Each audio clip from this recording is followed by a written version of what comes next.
कुंडली बॉर्डर पर लगा धरना वहां के आसपास के बाशिंदों के लिए, वहां की फैक्ट्रियों, व्यापारियों के लिए, सबके लिए मुसीबत बन गया है। हालांकि वो किसानों से बिल्कुल भी गिला नहीं कर रहे हैं और सरकार से शिकायत जरूर है कि वो रास्ता खोलने की व्यवस्था क्यों नहीं कर रही है।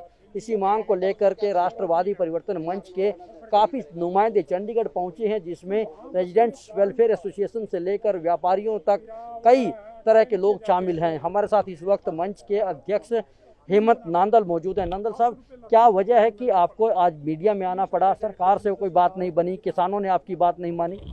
जी देखिए, कहीं ना कहीं पिछले 4.5 महीने से लोगों में जो एक धीरे धीरे करके जो काम धंधे हमारे चौपट हो गए हैं और जो इंडस्ट्रीज़ है, मार्केट एसोसिएशंस है, आरडब्ल्यूएज हैं, वो इतनी जो प्रॉब्लम जो फेस कर रही हैं, जब वो बिल्कुल ही इतना परेशानी हद से बाहर हो रखी है तो हम यहाँ पे आए हैं। हमने इससे पहले डीसी साहब के माध्यम से अपने हरियाणा सरकार से बात करने का प्रयास किया, मीटिंग्स करने का प्रयास किया, एक यात्रा निकालने का प्रयास भी किया, परंतु हमें परमिशन नहीं दी किसी भी चीज़ की, जबकि हमने मेंशन किया था कि कोरोना गाइडलाइंस को हम पूरी तरीके से फॉलो करेंगे और सरकारी गाइडलाइंस को भी हम फॉलो करेंगे।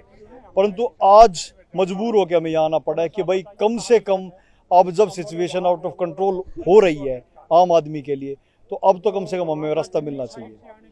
तो क्या आपकी किसानों से बात हुई होगी, तो वो क्या आपको कोऑपरेट नहीं कर रहे हैं? देखिए, किसान भाई अपने हिसाब से अपने स्टैंड पे ठीक है और उनका रवैया अब तक हमारे लिए सकारात्मक ही रहा है, हमें कोई दिक्कत नहीं किसी प्रकार की भी। उनका आंदोलन भी अपने हिसाब से सही है और सरकार को जो उनकी मांगे जायज़ है माननी चाहिए।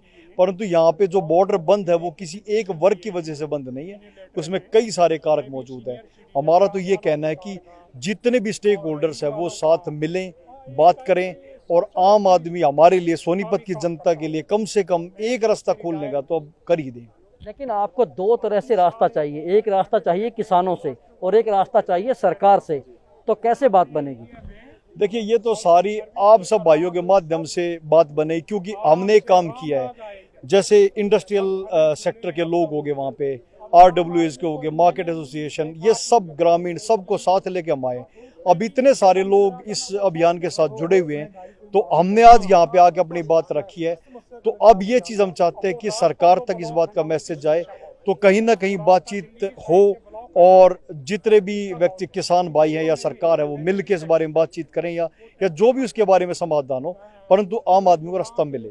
वहाँ के कुछ स्थानीय लोगों ने किसानों के ऊपर पथराव भी कर दिया था, क्या इस तरह की जो नौबत है वो फिर आ सकती है?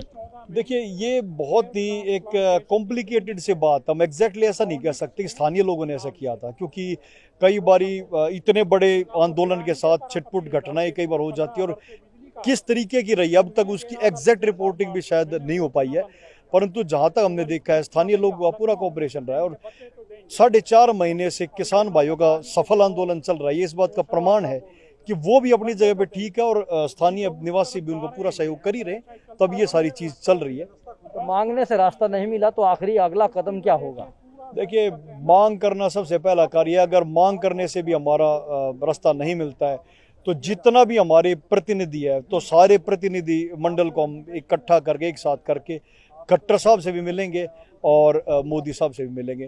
देखिए, आम आदमी होने के नाते उनसे मिलना और अपनी समस्या को बता के अपने अधिकार की मांग करना तो हमारा अधिकार है ही। पुरजोर कोशिश करेंगे, परस्ते के लिए प्रयास करेंगे। शुक्रिया। ये थे हेमंत नांदल। साफ तौर पर अब जो किसान आंदोलन है उसमें किसान और सरकार के अलावा एक तीसरा स्टेक होल्डर भी शामिल हो गया है, वो है वहाँ के स्थानीय लोग, व्यापारी, कारोबारी, जिनको इस आंदोलन की वजह से सबसे ज़्यादा कीमत चुकानी पड़ी है। अब उन्होंने कहा है कि किसान भी हमें रास्ता दें और सरकार भी हमारे लिए रास्ता खोले ताकि हमारा जीवन पटरी पर लौट सके। अब देखना होगा कि उनकी अपील का कितना असर होगा।